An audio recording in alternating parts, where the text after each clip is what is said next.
हाँ प्यारे मित्रों, रामायण के अपन एक चौपाई और एक दोहा पर सत्संग करेंगे।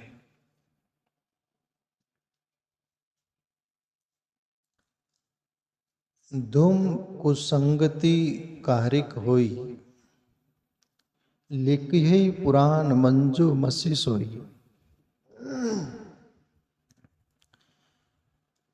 गोस्वामी तुलसीदास बोल रहे हैं इस चौपाई के माध्यम से अपन सबके जीवन के लिए। धूम यानी धुआं होता है, धुक्कल बोलते हैं ना अपन। धूम कुसंगति कारिक होई, जैसे अपन घर रहता है, पहले जमाने में घर में चूल्हा रहता था, उसमें चूल्हा जलाते थे, भोजन बनाते थे, तो वो सब कालिक रहती थी, तो पूरा काला हो जाता था। धुआं से कालापन होता है, इसलिए बोला धूम कुसंगति कारिक हुई, लकी है पुराण मंजू मसी सोई। आप देखो ये कालिक में भी फैसिलिटी क्या है, यदि उसका सही इस्तेमाल करो तो। काली जो स्याही का रूप दे दो, उसको कालिक को स्याही बना दो, तो वो पुराण शास्त्र वेद शास्त्र लिखने में काम आ जाती है। और वही काला किसके मुंह पर लगा दो, कोई ऐसी आईना पर लगा दो, तो उसको ब्लॉक कर देती है, उसके लिए हानिकारक हो जाता है। फर्क दिशा देने का है। दशा जो भी होगी, पर दशा को दिशा देना। शुभ या शुभ दो रास्ते हैं। धूम कुसंगति कारिक हुई, अभी ये हमारे पर ले लो। कुसंग हमारे जीवन में वैसी है कालिक जैसी। जैसे चेहरे पर काला पोत दिया, चेहरा सीधा दिखता नहीं, वो भूत दिखता है। ऐसे ही कुसंग यदि हमारे जीवन में होगी, वो प्रीतिकर होगी, और उस कुसंग के साथ हम जीते हैं और रहते हैं, तो बस कलंक जीवन को लग जाएगा, कलंकित जीवन हो जाएगा।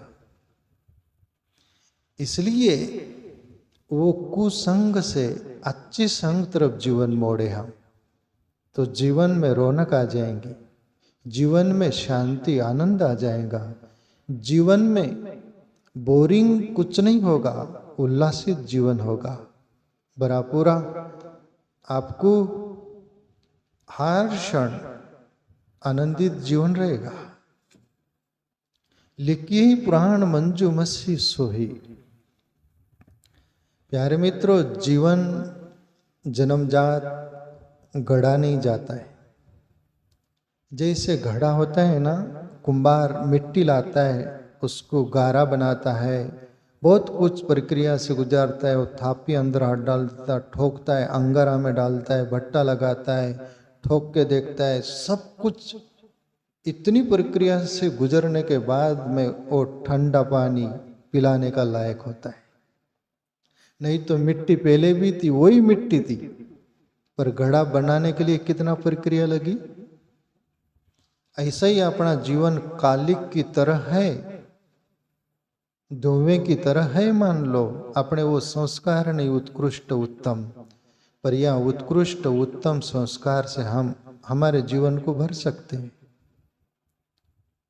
ये काली शाही, काली माँ को ही शाही जैसा रूप देकर उसकी प्रक्रिया उस अंदाज में कर कर जैसे वेद शास्त्र लिखने के काबिल हो जाती, वही काली का। ऐसा ही अपना जीवन अनगढ़ था। जैसा पत्थर की मूर्ति बनाते, पहले अनगढ़ पत्थर था, उसको लोग लात मारते थे, उसको गढ़ा गया ना, सही दिशा दी गई ना, तो मूर्ति बन जाती, उसको नमस्कार करते लोग, देवता बन जाता है, परमात्मा का दर्जा दिया जाता है उसको। तो सुसंग जीवन उपयोगी होगी, कुसंग जीवन के लिए हानि होगी। ये गोस्वामी तुलसीदास बोलना चाह रहे हैं। समझ में आता है ना। दूसरी बात बोले, सोही जल अनल अनिल संगाता, होई जलद जग जीवन दाता। उपमा देते गोस्वामी तुलसीदास, और उपमा इसलिए दिया जाता है प्यारे मित्रों, अपन जल्दी कैच नहीं करते, अपना माइंड कंजेस्ट होता है, अपना अंतकरण हृदय भी बहुत सारा जकड़ा अकड़ा रहता है, साफ सुथरा नहीं रहता, जल्दी कैच नहीं कर पाता। तो जैसे छोटे बच्चे को मास्टर जो लोग रहते हैं ना, कितना बारीकी से पढ़ाते हैं, वो तो पढ़ लिए सब कुछ हो गए, पर पहली वाले को एक दो क ख ग अमुक ढमुक जो भी कुछ होता है, ये भी सी डी जो भी, उनको करने की जरूरत है क्या? पर तुम्हारे सिखाने के लिए सब करना पड़ता है कि नहीं? ऐसे ही संत आपन समझ नहीं पाते, इसलिए एक एक बात दृष्टांत देकर बताते, नहीं तो इतनी बड़बड़ाने की जरूरत नहीं। पर बच्चों के सामने जैसे मास्टरों की स्थिति होती है, वैसी संतों की भी होती है। क्या बोल रहे गोस्वामी तुलसीदास? सोई जल अनल अनिल संगाता, होई जलद जग जीवन दाता। अभी देखो, ये धुएं पर ही बात चल रही। धुआं जो होता है ना, वो जल और हवा और अग्नि के साथ यदि मिल जाता है तो वो बादल बन जाता है बोले। और होई जलद जग जीवन दाता, और फिर दुनिया के लिए जीवन देने वाला हो जाता है। बारिश होती ना, मेघ बरसते है तो कितना हरा भरा कर देता है। सोई जल अनल अनिल संगाता, हुई जलत जगजीवन दाता। अभी प्यारे मित्रों, हमारा जीवन, ये तो दृष्टांत दिया गया, पर हमारा जीवन में रूपांतरण किस अंदाज में हो या होगा, हो सकता है, वो बात समझने जैसी। हमारा भी जीवन धुएं जैसा ही है, धूमिल है, साफ सुथरा नहीं है, पर जीवन में अच्छी संग होगी, सदगुरुओं की संग होगी, भली संग होगी, तो उसके संग के माध्यम से हमारा भी ये मेघ की तरह जीवन हो जा सकता है।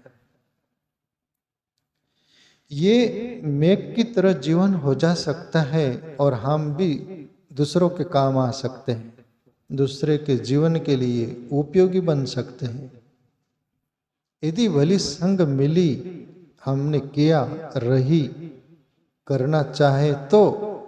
वरना कुसंग से खुद के भी काम के नहीं, आप खुद के ही जो काम के नहीं, वो दूसरों के काम के कैसे रह सकता है?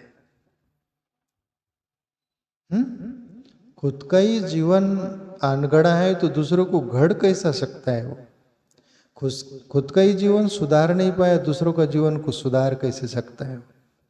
खुद के लिए कुछ कर नहीं पाया, जी नहीं पाया, दूसरों के लिए क्या कर पाएगा, क्या जी पाएगा? इसलिए पहले आपने को दिशा देनी पड़ेगी। इसलिए जिंदगी में प्यारे मित्रों, भली संग की बलिहारी बहुत है। तो भली संग अपन चुनिएगा। आगे गोस्वामी तुलसीदास बोल रहे दोहा में, ग्रह वैशेष जल पवन पट पाही, कुजोग सुजोग, होई कुबस्तु सुबस्तु, जग लखही सुलक्षण लोग। अभी चौपाई, ये दोहा जो बोल रहा हूं, इतना समझ में आ जाता है क्या आपके? पर उसका पता, मर्म जब पता चलता है ना, तब बहरे वाली बात होती हो। बहरा बैठा रहता है, बात चलते रहती, कोई हंस रहे तो वो भी हंसता है, क्यों हंस रहा है उसको मालूम नहीं, पर सब हंस रहे तो हंसते। वैसे ही ये जो चौपाई बोलो, संस्कृत श्लोक बोलो, कुछ भी भजन बोलो, कुछ भी ऐसी बातें रहती है, तब बहरे की तरह हम बैठे रहते हैं कि है भाई कुछ न कुछ।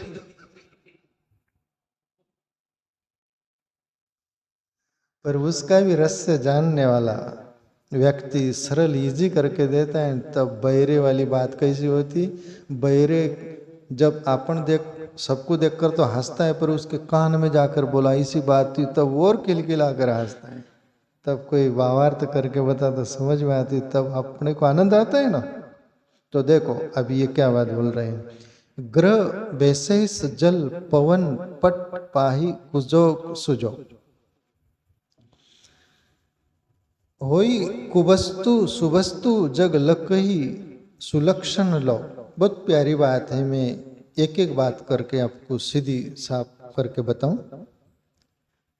ग्रह यानी घर होता है, ये एक शब्द सदन भी बोलते हैं, घर हाउस भी बोलते हैं, सब बोलते हैं, पर सीधा सरल ग्रह यानी घर।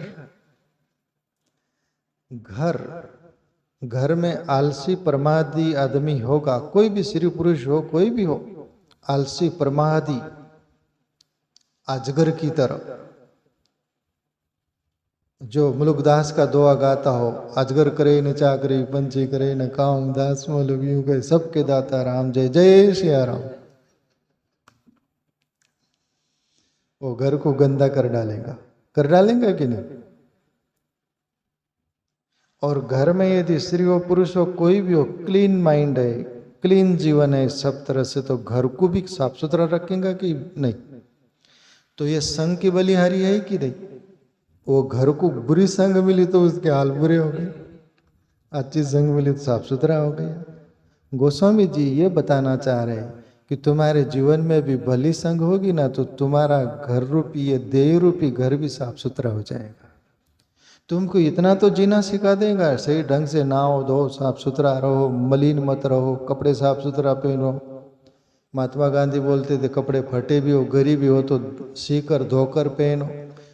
घर जुन्ना पुराना हो, टपरा हो, कुछ भी हो, साफ सुथरा रखो, है ना। तो ऐसी संग होगी और ऐसा जीवन होगा तो हमारा ये शरीर रूपी घर भी स्वच्छ रहेगा। 1 2 दूसरा, अब क्या बोले, विशेष दूसरी बात बोली, जैसे हमारे कर्म यदि अच्छे होंगे ना, तो हमारा समय बहुत पवित्र जैसा होगा, बहुत उत्कृष्ट होगा, समय का हमें भान नहीं रहेगा। और हमारे कर्म यदि बुरे हैं ना, तो एक एक क्षण काटना मुश्किल होगा, एक एक क्षण पर फटका मार मिल सकती, कुछ भी हो सकता है। वैसे ही जैसे विष है और अमृत है, अमृत यानी अच्छे कर्म, सुकर्म, भले कर्म, वो जीवन देता है, जीवन जीने का अंदाज देता है। और विष आकर्म यानी बुरे कर्म, वो जीवन छीन लेते हैं और समय को दोष देते, समय खराब है, नहीं तेरे कर्म खराब है। तो अच्छे कर्म भी हम भली संग मिली ना उससे ही कर सकते हैं, और बुरी संग मिली तो बुरे ही कर्म कर सकते हैं। तो जीवन में भली संग होगी तो तुम्हारा समय भी अच्छा होगा। दूसरी बात, जल प्यारे मित्रों, अच्छा आदमी होगा, जल की कदर जानने वाला। अभी हम सूरत साइड गए थे, सचिन वगैरह, खारा पानी में नाव, खारा पानी फिल्टर करके वो अपने से पिया भी नहीं जाता, नहाया भी नहीं जाता, अपने को तो मजबूर लगता है कि दुनिया कैसी जी रही। ईश्वर ने तुम धन्यवाद मानो, मीठा जल है, हवा शुद्ध है, सब कुछ है, उस मालिक ने बहुत कुछ दिया तुमको। तो कहने के तात्पर्य जल की कदर, अभी मैं वो सब मामला देखा तो मुझे अनुभव आया, एक बूंद जल की कदर मुझे होगी। ये जो ऑक्सीजन भरा वातावरण है क्लीन, इसकी कदर मुझे होगी, और जो ये जाना ही नहीं उसको क्या होगी। इसलिए भला व्यक्ति होगा तो जल की कदर करेगा। बाहर से वो जल रूपी हमारे अंदर क्या है, वो मन है। मन को एक व्यक्ति गंदा कर देता है, पहले ही मन गंदा रहता है, उसको बहुत गंदा कर देता है। मेरा मन है गंदा, इसलिए मैं हूं शर्मिंदा, राष्ट्रीय टुकड़ो बाबा बोले। तो मन रूपी जल को सज्जन आदमी साफ सुथरा रखेगा जैसे जल को रखता है। तो अच्छी संग होगी तो तुम्हारा मन भी पावन साफ सुथरा होगा। अच्छे संग से क्या मिलेगा? परमात्मा का नामस्मरण, ध्यान, आत्मचिंतन, भला जीने का रास्ता मिलेगा, सब कुछ मिलेगा। तो जैसा स्वच्छ जल जैसा ही अपना मन रहेगा। और बुरी संग मिलेंगी तो गंदा पानी जैसा हो जाएगा, वैसा ही मन गंदा हो जाएगा। तो इस संग की बलिहारी पर ये चौपाई है। तीसरी बात बोली पवन। पवन का अर्थ होता है प्यारे मित्रों जैसे हवा। हवा कितना मायना रखती जीवन के लिए, बहुत मायना रखती है ना। हवा जो होती है ना, ये वायु, वायु कैसी मलिन हो जाती है, दुर्गंध से भर जाती है और शुद्ध सुगंधित कैसे हो जाती है। गोस्वामी जी बोल रहे हैं जहाँ दुर्गंध है, कोई सड़ा हुआ है, मरा हुआ है, ऐसी दुर्गंध है जहाँ से बदबू निकल रही है, वहां से शुद्ध हवा भी जाएंगी तो वो दुर्गंध भरी हो जाएंगी कि नहीं? हो जाएंगी कि नहीं? हवा, हवा का दोष है कि दुर्गंध का? बोलो। ऐसी दुर्गंध भरी संग होगी ना तो हम भले भी होंगे ना तो हम भी दुर्गंध से भर जाएंगे। हमारा चित्त जैसे बाहर से हवा दुर्गंध से भर जाती वैसे हमारा चित्त भी दुर्गंध से भर जाता है।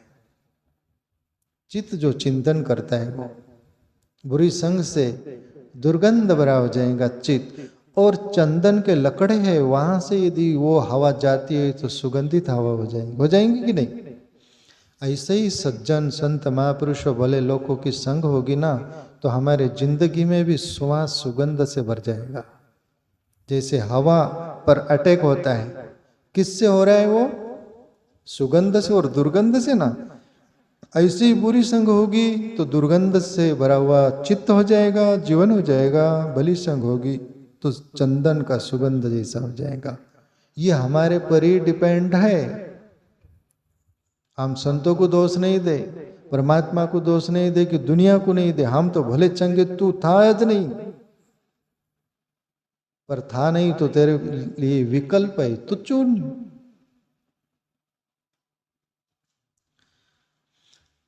चौथी बात बोली पट, यानी कपड़े की बात है वो। यानी कपड़ा हो, कपड़ा गंदा क्यों हो जाता है? बोलो। कपड़ा गंदा गंदगी से हो जाता है। वो कीचड़ है, कोई गंदा ऐसा है, वो कपड़े पर गिरने दो तो कपड़ा गंदा है। कपड़ा गंदा था क्या? पर वो गंदगी से गंदा हुआ ना। एक विकल्प वो है ना।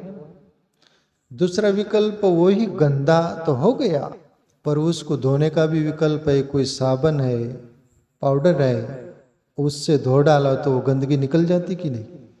दोनों विकल्प है कि नहीं? फिर हम चाहेंगे क्या? गंदा करना, गंदा रहना कि साफ सुथरा करना? ऐसी ही भली संग होगी, भले विचार होंगे तो अंदर मलिन जो गंदगी पड़ी है अपने अंतकरण में वो सब धुल जाएगी, जीवन साफ सुथरा हो जाएगा। पाई सुजोग कुजोग सुजोग। गोस्वामी जी बोल रहे बस ये कुजोग और सुजोग से ही होता है, भली संग से बुरी संग से ही होता है। डिपेंड तुम्हारे पर क्या चुनना चाहते हो। किसी को दोष ही मत देना। जो दोष दे वो आदमी को क्या बोलना, कोई बोलने को शब्द नहीं। आगे एक और लाइन है दोवे की। होई कुवस्तु सुवस्तु जग लकही सुलक्षण लोग। और इन बातों की कदर बोले वो ही करेंगे, या दोनों चीज है। बोले होई कुवस्तु सुवस्तु, या कुवस्तु है एक तरफ सुवस्तु है, यानी एक तरफ सुलक्षणा से भरा भला भलापन है, एक तरफ से कुलक्षणा बुरापन है। तुम चुनना किसको चाहोगे? तुम ही चुन सकोगे और उसकी फसल तुमको ही काटनी है और कोई काटेगा नहीं। लकही सुलक्षण लोक, और जो सुलक्षण से भरे हुए लोक होंगे वो ही ये लग पाएंगे, यानी देख पाएंगे और समझ पाएंगे और जीवन में अपना कर जीवन को कृतार्थ करना चाहेंगे। बाकी ऐसे मलिन स्वभाव के लोग होंगे जो दुर्बुद्धि बोलो, खल बोलो, मूर्ख बोलो, उनकी चादर गंदगी से भर जाएंगी जीवन रूपी। तो चुनना है प्यारे अपने को, भली संग या बुरी संग।